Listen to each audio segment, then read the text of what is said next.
Hey guys, time for your Monday review. This is not a full retail game. It's DLC for a retail game that expands the thing out. So, fair warning there.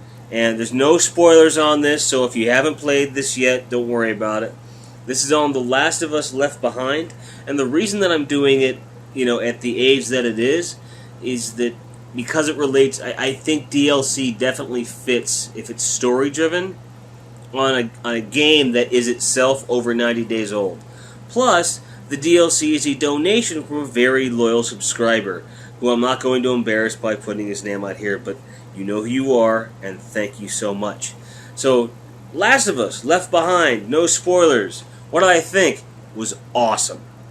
It was great. I will say that it's no surprise that the characters, it does, part of the story that it tells does take place prior to the events of the game. So there is a sense of foreboding there, and the game does not disappoint. I don't want to spoil anything, but it is such a beautiful story. It is relevant to the gameplay. Here's the thing. There's no way you're going to get everything you need to get out of the story unless you've played the whole game initially, which is a feat.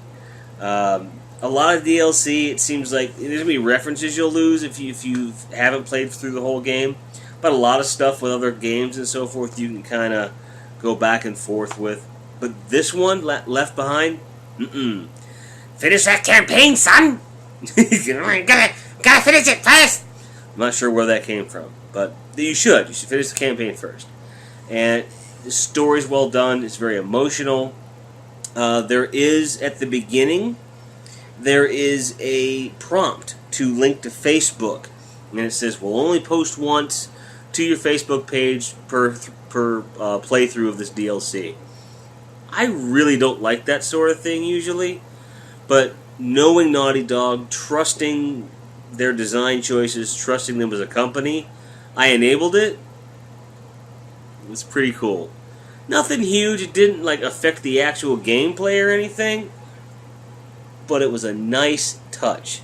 So, if you've already got a Facebook page and you've got your Facebook privacy settings on your PS3 to only me, which again is what I normally have, I don't have any reservation recommending it. I did eventually make the post public, but again, I'm not going to spoil with what it was. They did take some risks with the gameplay because it isn't a traditionally full fleshed out campaign for Last of Us. You do play as Ellie. Everyone knows that. And because of the time frames in which you're playing in, there's a really varied sense of gameplay and what you're doing in the mechanics. I can tell that the AI on the NPCs has been updated. If it hasn't, I'm surprised. One thing about the enjoyment of the game itself, if you beat Last of Us, which obviously you have, whatever difficulty you beat it on, play the DLC at the next highest difficulty setting. You'll get more out of it. You'll just have more fun, in my opinion, because you want it to be a little frustrating, Because if you're really good at the game at that point, you play on the same difficulty level, it might go by a little too quickly. Because the combat sequences are not extremely long and drawn out. It's not like a horde mode or anything. But without going into detail, I can tell you, obviously you're going to come across a lot of the infected, clickers and so forth. But there is a way in the game with some of the enemies that you come across, because there's a variety of stuff going on, you have the ability to pit one faction against another as far as one type of enemy versus another type of enemy.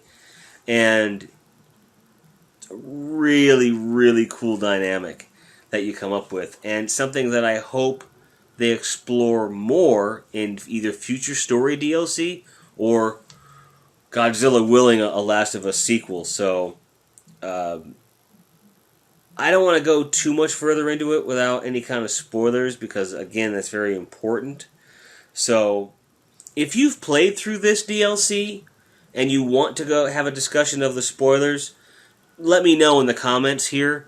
And I'll put up another video with spoilers, and we'll put warnings and all this stuff up and everything. But for today's review, this is as far as it's going to go. So that's it. Loved it. On a scale, 9 out of 10. The only thing stopping this from being a perfect addition to the story, would have liked for it to have been a little bit longer. But if you have a season pass for Last of Us, it was free, essentially. And that's something else.